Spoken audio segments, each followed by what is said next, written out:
No final do capítulo sobre restrição orçamentária, de qual capítulo e de qual livro? Da playlist sobre microeconomia que eu estou construindo aqui no canal Princípios Básicos deste baseada, a playlist baseada neste livro aqui, ó, do Varian, é um livro extremamente difícil. Microeconomia é um livro que tem muita equação matemática, né?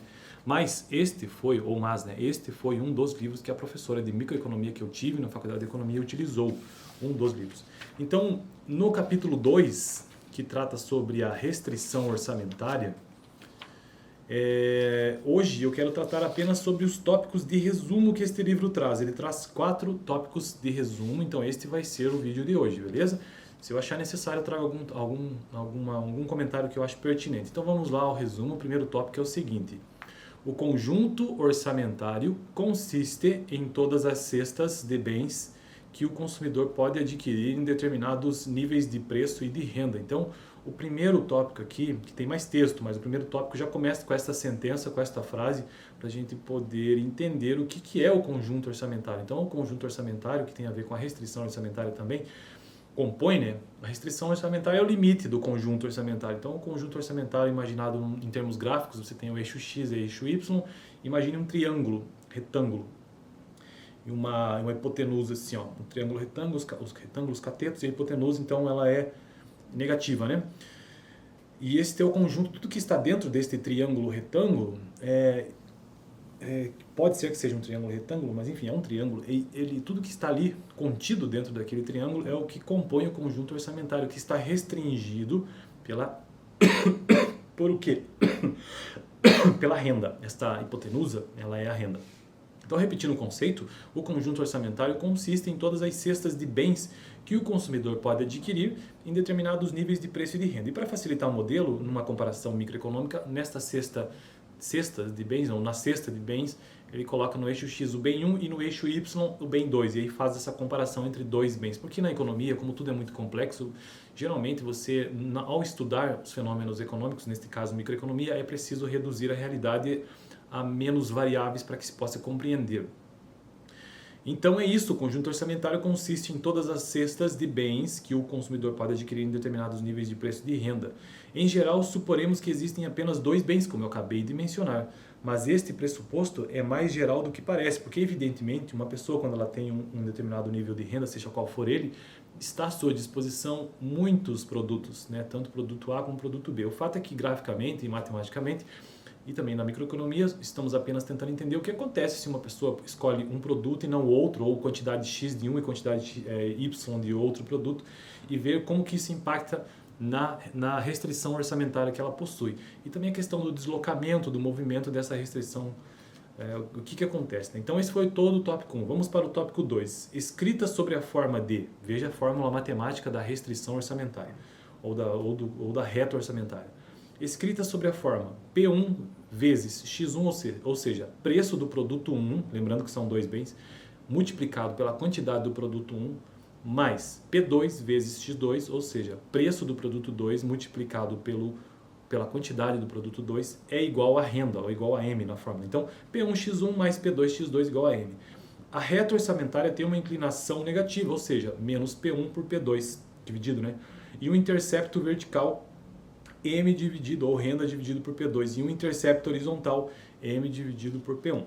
Então este é o segundo resumo do vídeo de hoje, que é uma questão mais matemática, que eu não entro tanto no detalhe. Primeiro que eu não tenho condições, habilidades para mencionar isso, eu não sou um matemático. Então, inclusive, isso foi uma das minhas grandes dificuldades no curso de economia, porque é um curso que depende da faculdade onde você está, ou você estará, que pode focar mais na história econômica, na parte mais teórica mesmo, ou na filosofia do comércio, todas essas coisas assim, ou na parte mais de modelagem matemática. Isso depende muito da universidade. Na federal, onde eu fiz, eu percebo que é meio a meio. Nós temos, na verdade, tende a mais para a parte teórica, mas temos muitas matérias, cálculo 1, cálculo 2, que são a base, depois econometria, várias disciplinas de estatística, própria microeconomia, que é com bastante modelagem matemática. Então eu não vou nem entrar em detalhes assim, porque primeiro eu não me sinto capacitado para explorar matematicamente muitos dos temas de economia, porque nem cabe a um economista, eu acredito. Você tem que ter um conhecimento matemático melhor sobre isso. O fato é que eu sempre quero explorar a parte mais teórica disso e um bem elementar sobre os cálculos. O fato é que nós precisamos sair daqui deste vídeo entendendo que a fórmula da restrição orçamentária, quando você precisa calculá-la, é preço do produto 1 multiplicado pela quantidade do produto 1 mais preço do produto 2 multiplicado pela quantidade do produto 2 tem que ser igual a renda. Beleza, então vamos ao tópico 3, o aumento da renda desloca-se, o aumento da renda desloca a reta orçamentária para fora, lembra do gráfico? Então, o aumento da renda desloca, ela desloca mesmo, sai daqui e vem para cá, desloca a reta orçamentária para fora, enquanto o aumento do preço do bem 1, torna mais inclinada, então ela faz isso aqui, ó. E o aumento do preço do bem 2 faz com que fique menos inclinada. Esse é o tópico 3. Então, nesse tópico, ele apenas está descrevendo o que acontece, quais são as variações, portanto, numa restrição ou num conjunto orçamentário conforme o deslocamento da reta orçamentária. Quando ocorre aumento do preço do bem 1 ou quando ocorre aumento do preço do bem 2. E o último tópico do vídeo de hoje, os impostos, é um outro assunto que faz parte da restrição orçamentária, mas a gente começa a entender essa questão dos impostos, os subsídios e o racionamento mudam a inclinação e a posição da reta orçamentária porque alteram os preços pagos pelo consumidor. Porque de fato, né, tanto os impostos sobre quantidade, mesmo impostos, subsídios ou racionamento, impostos sobre quantidade ou impostos sobre valor, eles alteram os preços pagos pelo consumidor. Logo, então, a inclinação da reta orçamentária ela tende a mudar, né? Ou mesmo a posição, ela pode ter uma quebrazinha. Eu já expliquei isso em outros vídeos. Beleza? Então o vídeo de hoje foi um resumão aí do capítulo 2 sobre restrição orçamentária. No próximo vídeo vou começar o capítulo 3, que é um outro grande tópico, um outro grande assunto tratado dentro da microeconomia, que são as preferências. Vou começar no próximo vídeo. Dá uma olhada no vídeo anterior, caso você tenha interesse, onde eu tratei sobre as variações na reta orçamentária. Quero lembrar que esse tipo de conteúdo aqui no canal de microeconomia eu considero um conteúdo difícil e que eu tenho dificuldade para tratar, até porque esta é uma disciplina das mais difíceis em economia de entender.